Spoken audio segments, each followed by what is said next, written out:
Hey, storytellers. Before we start today's episode, we have something exciting to share. The Storyteller's Shelf Summit is almost here. A full week of virtual mini masterclasses to help you grow as a writer, an illustrator, or an educator in children's literature. We are also offering an exclusive pitch event with literary agent Saron Harvey, giving you a rare chance to get your work in front of an agent. To participate, you'll need to purchase both the summit ticket and the separate pitch ticket. Click the link in the description. We can't wait to see you at the summit.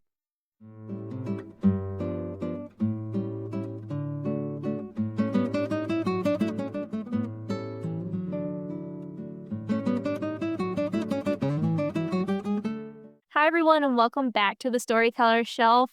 I am Jackie here again with my co-host Teresa, and we have brought you another incredible guest here to tell us more about the kind of difficult side of publishing, which is all the legalese and legal bits that none of us went to law school for. So, of course, we have here with us someone who did get a JD. Melissa, will you tell us a little bit more about who you are as a person and your journey in publishing, because we know that you've done more than one thing in this field? Well, first of all, thank you both for having me. I'm really excited to be here on the podcast.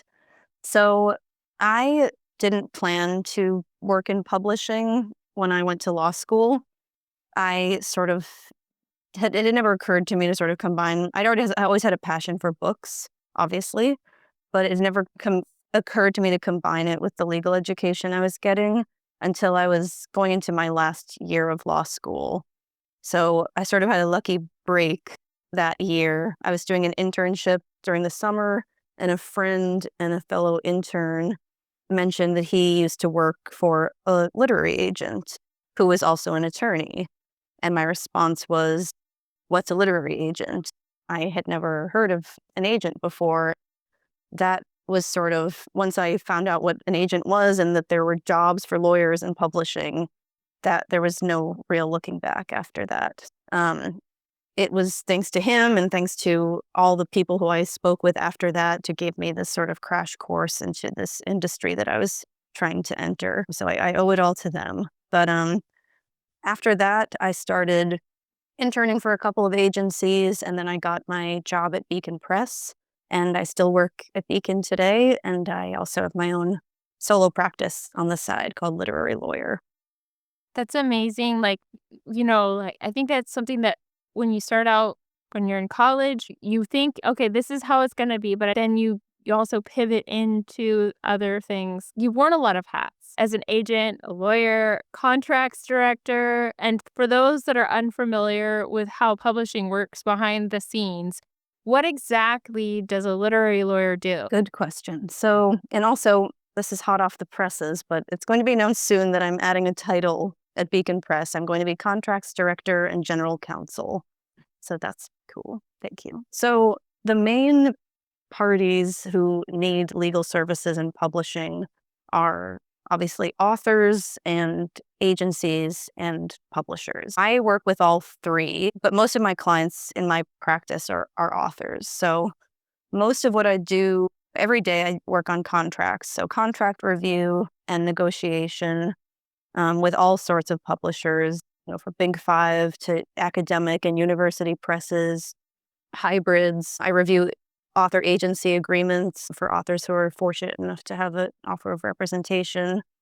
I also do a lot of drafting of agreements. So I draft co-authorship and ghostwriting agreements and interview releases and those types of documents that are needed to keep the publishing process moving. And I consult with clients more generally about legal issues, and I help them strategize. That might mean helping a client navigate a non-compete situation. They might want to write a book and they're not sure if they can under the terms of a contract they already signed, or they might want an exit strategy from a current publishing contract and they need help sort of negotiating a buyout or some other early termination with the publisher. So situations like that. I do permissions work. I help authors evaluate third-party copyrighted content for inclusion in their books. And also I do pre-publication legal reviews quite a bit. When authors are worried that some of the content in their manuscript might be defamatory, or otherwise unlawful, I will review it and offer my recommendations as to how they can minimize their potential liability. That's it in a nutshell. But I do a lot of different work every day, and those are sort of the major categories, though, of my work. Melissa, you said the magic word, which is contract, which is what everyone's thinking. I know, because a huge chunk of our listeners are illustrators and authors who are looking to traditionally publish. So they're going through the route of querying, hoping to get that big deal. So I would love to ask on their behalf, what is it that they should be looking for in a publishing contract before they sign? That's a big one. That's a good one. There's much to consider. Well, one thing I wanted to bring up is that a lot of times the basic deal terms that you are agreeing to with a publisher are sort of agreed to upfront. So any author who's gotten a publishing contract, the publisher has made an offer. They've offered, hopefully in advance, and royalties, and where they're going to sell the book. Are they selling it throughout the world or just in North America? And the rights they're going to have to the book. So a lot of times authors come to me after those terms have been agreed to. And I guess what I wanted listeners to be aware of is that sometimes publishers are not willing to renegotiate terms like that at the contract stage.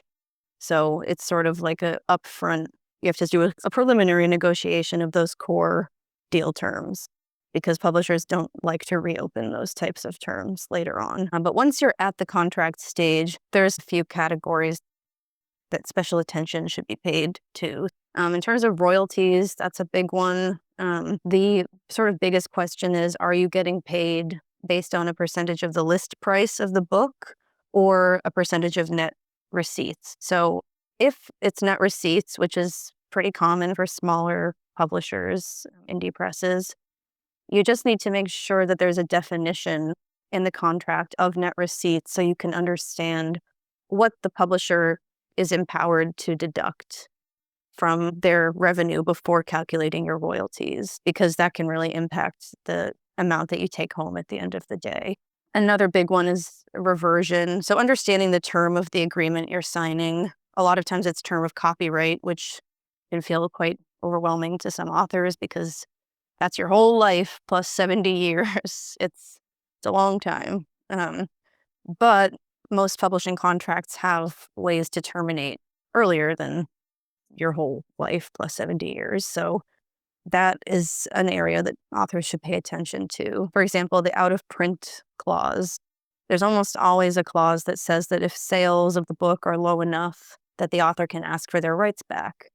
And then you can self-publish or try to get another publishing deal. Some publishers, a lot of publishers actually have a very narrow definition where the book has to be basically completely unavailable for purchase before they will consider it out of print. But in today's day and age with ebooks and print on demand, the book can virtually always be available in some format. I always encourage authors to sort of try to improve the out of print clause, whether that means trying for a sales threshold, like the book needs to be selling a certain number of units, or a revenue threshold, like the author has to be earning a certain minimum amount to keep the book in print. Rights is a huge issue to pay attention to, understanding what you're granting and making sure that it's not too broad. A lot of publishers will try to acquire every possible right to the book. Authors should try to avoid catch-all categories like all other rights now known or hereafter developed, and try to retain rights that are traditionally held by the author, like motion picture and television and commercial and merchandising rights. Those are three big areas, but I hate to say that only some areas of the contract are important to pay attention to, because they really all are. Let's focus on, for indie authors and self-published authors, we have that print on demand and we have different hybrid publishers, etc. Are there any red flags that might signal a contract is more of like a predatory or unfair, especially for debut authors or indie creators? Absolutely. I wish it weren't so, but there are a lot of bad actors out there, whether it's just straight up scams or Predatory is actually a great word to use for a lot of these companies. Many authors come to me, they are very excited because they have a quote unquote publishing contract. But in actuality, it's a self-publishing company that is promising a whole lot and charging a whole lot of money for those services. But when you've been in publishing long enough, you know that a lot of it is sort of empty and a waste of the author's money, quite frankly. So some things to look out for. Well, first of all, grossly one-sided agreements, which also some of these self-publishing contracts are. It's always so confusing to me when I see one like that because the author's paying them, and yet they're reaching for the stars in terms of their rights to the book and what their creative control over the book, and it's just sort of backwards. Obviously, a contract drafted by the publisher is always going to favor the publisher to some degree, but if the agreement is so grossly one-sided that it just is blatantly unfair, I just always think authors should follow their gut when it comes to that sort of thing. Also, either hybrids or self-publishing companies that don't really promise much, if anything, more than you could do yourself as a self-published author. So I often find myself telling people to just do it themselves because, and I mean, so not all people are sort of savvy enough, or they're not as internet savvy as they need to be able to do it themselves. But for people who are, it's definitely a good idea to just go it alone sometimes, because these companies are charging an arm and a leg for, marketing services. And what that really means is they're putting up a Facebook ad or they're listing the book on their website. I mean, things that are just the bare minimum that any author with any kind of internet savvy can do. And so it can be challenging to go it alone and, find those reputable people to work with, illustrators, people that do the interior design and, all those other elements. But there's a lot of companies out there that should be avoided. And so I think authors should make sure to do their research. A lot of times these companies are on writer's beware, or they've otherwise been put on blast somehow for taking advantage of authors, even if they're not outright scams. Sometimes they're predatory. That's the bottom line. Kind of jumping off of this idea of red flags, is there one clause or portion of a contract that tends to get overlooked by creatives but can really have big consequences later down the line? Absolutely. So a really good example of that I actually mentioned a little earlier was the net receipts, the royalties clause, which is frankly kind of a dull part of the contract that's easy to glaze over. But it is very important because some publishers, including these self-publishing companies we were just talking about, they will either not define net receipts in the contract, so you really have no idea how they're calculating your royalties, or the contract will let them deduct all their expenses, their cover design expenses, their overhead, the printing costs, the shipping and freight costs, the distribution fees. I mean, at that point, the author is really footing the bill for most of these services, and it'll be very difficult for them to make any income from their book at all. So that's something that I think a lot of people overlook because it is dull, but it's very important to pay attention to and make sure you understand. And then there's also some other parts of the contract that have fees that can be charged to the author that I don't think a lot of authors realize at the outset. So things to look for: an index, and this is obviously only relevant for some types of books, for nonfiction usually.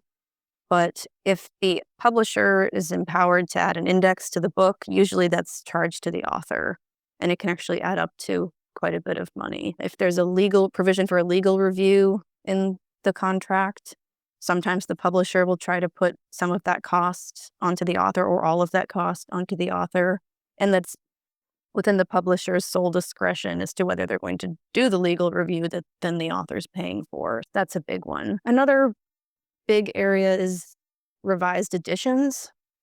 making sure that the publisher needs the author's approval before having any other writer work on the book. A lot of contracts will say that if the author is not willing or unable to revise the book, if the publisher wants them to, they can hire somebody else to do that work and deduct the cost from the author's royalties. That sort of loss of creative control is a big issue. And even if another writer can work on the book with the author's approval, it's also important to make sure that you never lose your right to author credit and that your royalties are never diminished or diluted. Yeah. Especially a lot of academic presses and university presses take a much more expansive view as to what they can do with the text. Even though they're paying very low, if any, advances and lower than trade industry standard royalties, they're sort of seeing the text as, even if the author's retaining the copyright, that they have the right to sort of make changes to the text in perpetuity and have other authors, partly because they need to make sure that the text that they're publishing as academics is up to date and accurate and stays that way. It is understandable to some degree, but authors need to pay attention to those issues.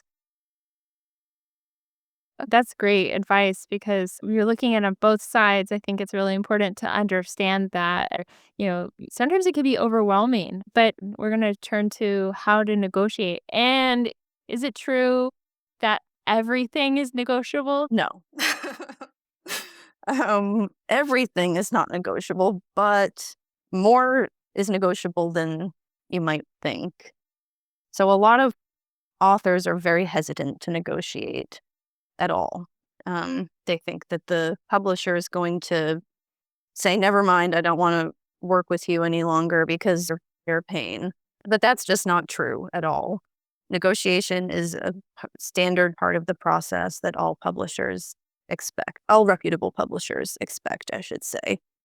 If a publisher is not willing to negotiate, which has only happened a handful of times in my whole career, that's a red flag that should be taken seriously. But most publishers will negotiate, and a lot of the terms are negotiable. So as I mentioned earlier, those core deal terms, the advance, the royalties, the selling territory, and the rights, those should be negotiated upfront because those are terms that can become non-negotiable once they're agreed to. At the contract stage, it can be hard to open those back up for negotiation. There's, some industry standard terms that no publisher will change. And the warranties actually is a good example of that. A lot of publishers have warranties and indemnities that are industry standard and appear quite one-sided and are, in fact, quite one-sided toward favoring the publisher. But that is industry standard and it's usually not negotiable. But otherwise, in terms of the rights you're granting and royalties you're getting to some extent are usually negotiable. And terms like the option, if you're going to be showing your next work to the publisher, that's almost always negotiable in some ways. The non-competition clause is almost always negotiable. The publisher will present something that's quite broad, and the author's job or their representative's job is to try to narrow it so the author isn't prevented from doing other similar works in the future. So more than you would think is negotiable is really the bottom line. So let's kind of take a step back into your history. A lot of people assume that their literary agent is going to handle all of the negotiation for them. But as someone who is a lawyer and a former lit agent, can you help us clarify what exactly is in an agent's capacity when it comes to negotiating contracts, and when might an author or an illustrator want to actually bring a lawyer into the picture?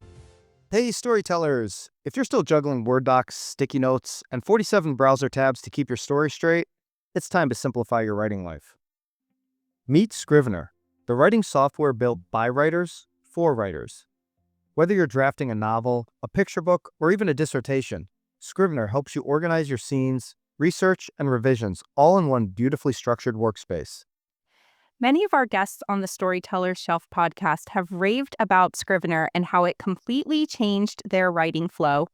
You can move chapters around with a click, store your notes right next to your draft, and even set word count goals that actually keep you motivated. Curious? Check out our affiliate link. It helps support the show at no extra cost to you. And let us know if you give it a try. We'd love to hear how it helps your writing process.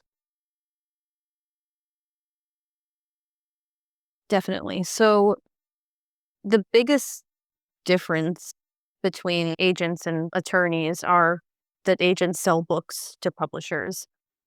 I'm often asked to perform that service, and I don't do it because that's an agent's core function, is to sell the book, along with other roles before and after acquisition, editorial development, proposal writing, schedule tracking, publisher checking in, all of that stuff. That's the agent's role. Agents do also do the advocacy of trying to negotiate the best deal and the best contract for their clients. But most agencies are quite clear that they don't offer legal services. A lot of agency agreements will specifically say that the agency is not providing legal services, that their services should not be considered legal services, regardless of whether employees of the agency are attorneys. And agents actually commonly encourage their clients to seek outside counsel.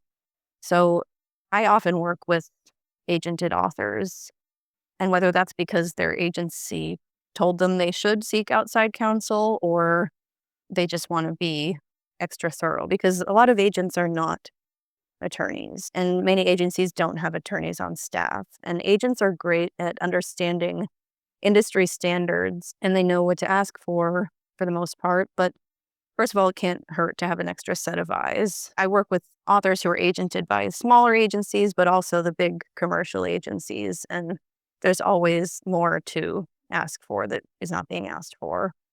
And the other sort of thing to keep in mind is that agents are in, and I know this because I used to be an agent, there's this tricky spot that agents are in because they're interested in getting the best deal for their client, obviously, because that's how they get paid too. But they also want to keep a great relationship with the publisher for future deals. And many don't want to be too difficult. They'll advocate aggressively for their client, but they might not ask for certain things or push back on things necessarily that I will push back on or another attorney will push back on. And that's sort of, I see the role of the attorney being, it's sort of that scapegoat, for lack of a better word. I'm always cordial and not overly adversarial, but I can be that person who can try to get the best terms possible without jeopardizing the long-term relationship between the publisher and the agent, or the publisher and the author. So obviously, the literary agent is one to help to sell your book to a publisher. Now, with that being said, do you sort of look at it like you double team together with the agent into helping, like, to kind of, you're the pushback to the publisher and they're the one that's helping to sell the book? Is that like you work together in tandem? Is that how it works? I'm just curious. Yes, absolutely. I mean, most agents, I don't think I've ever worked with an agent who didn't want me on the author's paying for my services, usually in the scenario that you're talking about. So most agents are happy to have the extra review and the extra help. And yes, the agent usually acts as the primary liaison with the publisher, but I'm copied on everything, and then we sort of tag team it and work together. And so I'm not trying to say that we're trying to manipulate the publisher, but I think that's just how it naturally happens sometimes. The agent might be like, listen, I'm ready to let it go, but Melissa's just really dead set on this. So yes, that is how it works in practice. I appreciate you saying that, though, because a lot of people, especially people who are new or emerging creatives, they're not quite sure what the function of a lit agent is, and some of them don't even know. There are lawyers that work in the literary and publishing spheres. So consequently, they also don't know where allegiances lie. And it's really crucial that they remember or learn that agents are working, like you said, ongoing with publishers. So they are really obliged to maintain that good relationship for them to keep their job. And that's just something that I'm sure there's no malice most of the time with them negotiating. But if they're working for more than one person, you should know so you can bring someone else there for your team. That's all. Exactly. That's exactly right. I was just looking and thinking of the visual of like somebody in a wrestling match, and that's literally what was going through my head. I think this is actually really, really important with the fact that we have audiobooks and ebooks and things like that. Have publishing contracts changed in any way, shape, or form because of the ebooks and the audiobooks? And what should creators have the knowledge about digital and multimedia rights today? So this was a huge issue at the very beginning of my career. I started in publishing at the beginning of 2013, and many publishers at that time were moving ahead with publishing ebooks without the express right to do so in the contract. And it was very controversial at the time. Now it's just a given that every publishing contract includes electronic rights. But then audiobooks came along, and it was kind of the same thing. Audiobooks have become a huge format. And the publisher's position is that, like print and ebook, audio is a core publishing format that they need to have in the publishing contract. Whereas the author's and the agent's position is that these are valuable rights that the author should get to exploit for themselves. So publishers have mostly come out on top in this debate. A lot of publishers have made it a deal breaker that they require audio rights in every deal. But there's still things that authors can do to maintain some level of control. So the first would be pushing for reversion clauses so that audio rights would revert if the publisher hasn't exercised them within a certain period of time, and also making sure that the author has a consultation right on the narrator of an audiobook, or even ideally an approval right, because I think anyone who listens to audiobooks knows that the narrator is critically important. Or if the author is interested in being the narrator themselves, making sure that they have an opportunity, that the publisher agrees to give them an opportunity to narrate as well. But now, next up is there's just more and more push on the publisher's side to expand the rights in the multimedia space that they're granted. So actually, very apropos to what we're talking about right now, podcast rights. I keep seeing podcast rights popping up in contracts and publishers balking when they're asked to strike them and reserve them to the author. I mean, to me, it's a no-brainer, but publishers are obviously seeing podcast as a big future revenue stream. And so they're trying to attain those rights. And then another thing to keep in mind is that if the author retains dramatic rights, motion picture and TV rights, and they end up optioning, if they're fortunate enough to option or sell those rights to a third party, to a production company, for example, the production company is going to require a certain suite of rights that often conflict with the multimedia rights that a publisher may have acquired. So that can be tricky as well. So making sure, bottom line, that first of all, that there's a reservation of rights clause. There's got to be a clause in the contract that says that any rights that are not expressly granted to the publisher are reserved to the author. And then also making sure, as we touched on a little bit earlier, that there's not just an overbroad grant of rights. Sometimes there'll be a contract that says publishers acquiring any and all publishing primary and subsidiary rights in existence throughout the universe. And then there's a reservation of rights clause, and then that just makes no sense because the publisher has acquired every single right possible to the book. But it can be important later on if it does come to a battle over rights, which it did with the ebooks and audiobooks back then. Melissa, I would love to swing us over to the self-publishing corner again. So sometimes when you're self-publishing, especially a picture book, you get to the exciting part, which is trying to get your illustrations in order. And I am seeing a lot of people online just move forward with it like a regular click and buy, and not even considering that they might need a contract in place for the future. Could you elucidate what someone looking for an illustrator might want to think about when they're trying to get those illustrations for their book?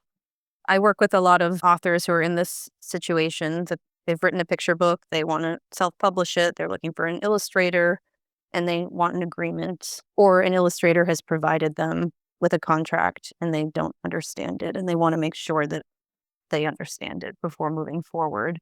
And then I have a lot of clients and prospective clients who had a handshake deal with an illustrator or another party that did not work out as they had hoped, unfortunately. So it is really important to have contracts in place to establish basics like delivery dates and deliverables, making sure that the author and the illustrator are on the same page about what is being delivered, whether the author is going to have any right of approval over sketches or before the final coloring gets done. Just sort of laying out that schedule up front is really important. Payment also is obviously really important, understanding whether the illustrator is going to receive a flat fee or whether they're going to have any ongoing right to receive royalties or bonuses tied to sales. But the big one is rights, as you might imagine. Understanding who owns the copyright in the illustrations. Is the author buying the illustrations outright as a work for hire and owning all the rights, or is the illustrator retaining the copyright and just licensing certain rights to the author to use the illustrations? And that's when it can get tricky, because then authors come to me and say, I don't know if I can use these illustrations for marketing and publicity, because we had this very narrow agreement that just said that they were for the book to be published in the book. Or I don't know if I can use these for sequels or spin-offs with the same characters that I developed in the story that I wrote, but the agreement was not clear as to whether the illustrations can extend beyond the one book. Or where it can get really complicated is if there's any subsidiary rights sales. So let's say, wow, Disney has decided to option my book and they're making a TV show, or I want to make merchandise based on the characters in my book. Can I use these illustrations in these deals? And so if you don't have a contract that has all these issues laid out up front, it can be very complicated later on. To take us back to also like one thing about the revision rights and royalties and subrights. Can you kind of break that down a little more for our audience? Because that is a lot of legal jargon and they might not quite understand what that means. Yes. When I say primary and subsidiary rights, primary rights refers to editions and formats of the book that the publisher is publishing themselves. So we talked about this a few minutes ago. The publisher always publishes, or not always, but most of the time publishes in print, whether that's hardcover or paperback, or maybe it's just print on demand and they won't hold any inventory. They won't print, many copies of the books in advance. And then ebooks and audiobooks. Those are sort of the three core primary formats. And so all publishers and every contractor is buying those primary publishing rights from the author. Then there's always subsidiary rights as well, or subrights. And those refer to a list of rights that the publisher probably isn't exercising themselves, but they are licensing to third parties. One example, some publishers will buy audio rights, but they don't have an audiobook division. They don't have an audio imprint. What they're doing is licensing audio rights to, let's say, Audible or Blackstone or Tantor, which means that they're just entering a contract between the publisher and the audio publisher for those rights to the book. And a few other examples of subrights are serial rights, first and second serial.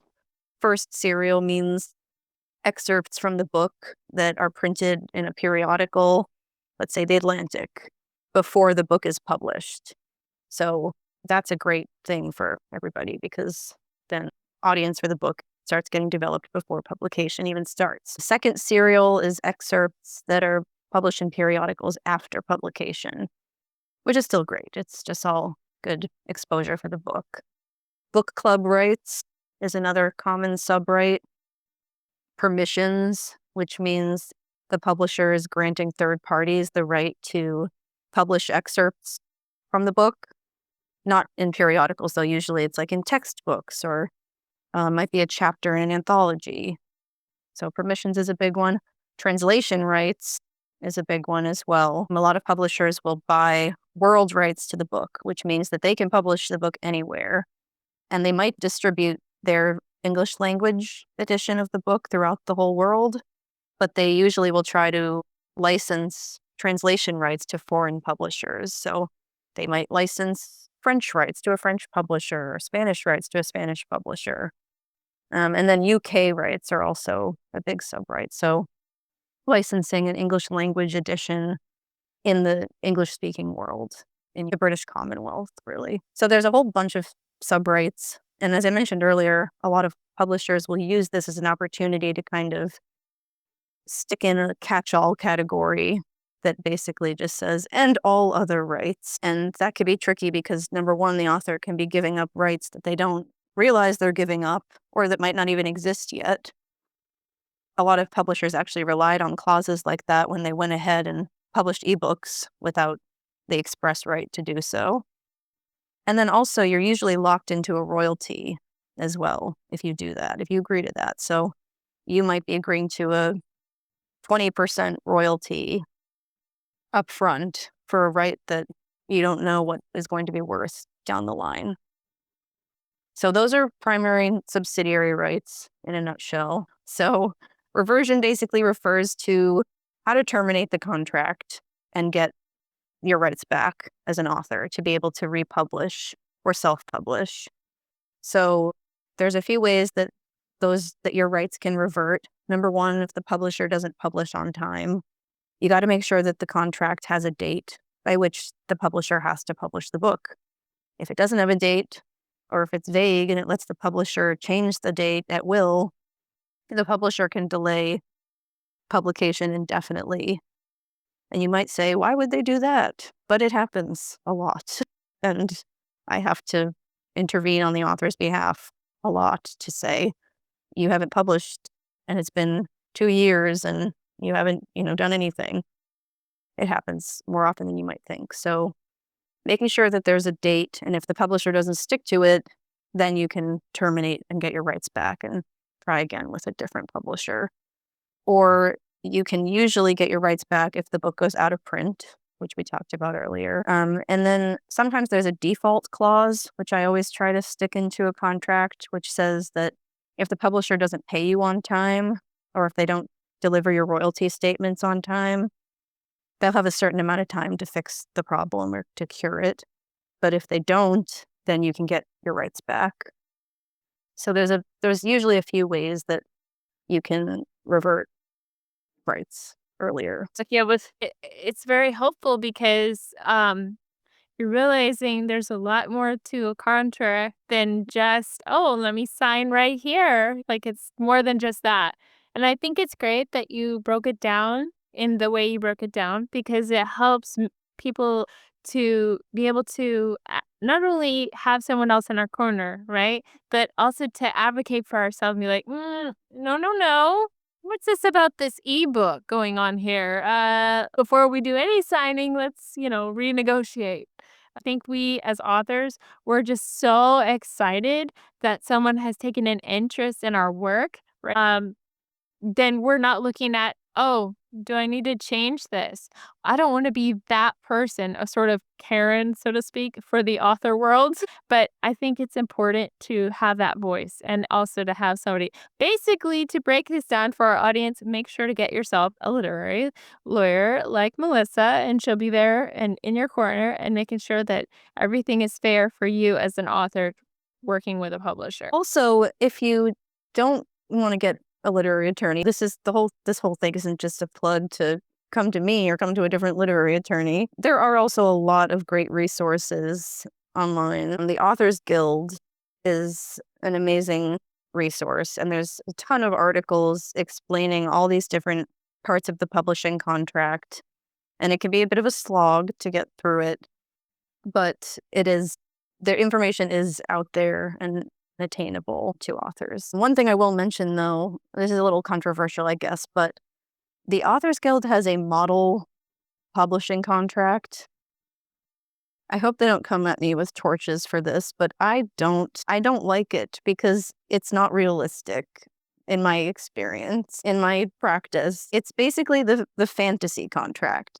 If the world was a very perfectly fair and equitable place, this would be the model publishing contract. But in my experience, no author gets all the terms that they're recommending. So I guess it is possible to over-negotiate if you are relying on the model contract and assuming that that's what the contract is supposed to look like. Because I can say I've worked with authors with $500,000 advances, and they're not getting those terms. Nobody does. So I just want authors to be aware of that. The Authors Guild is amazing. I'm a member, and I highly recommend them. But don't take the model contract as gospel. That's all I'm saying. So don't look at it like those are the addendums that you can use and when you're negotiating a contract. So it's like, this would be great, but don't be surprised if publishers won't agree to them, because some of them are just very off market. Again, it's sort of like a wish list, reach for the stars, but I wish it was a little more aligned with the reality of the industry.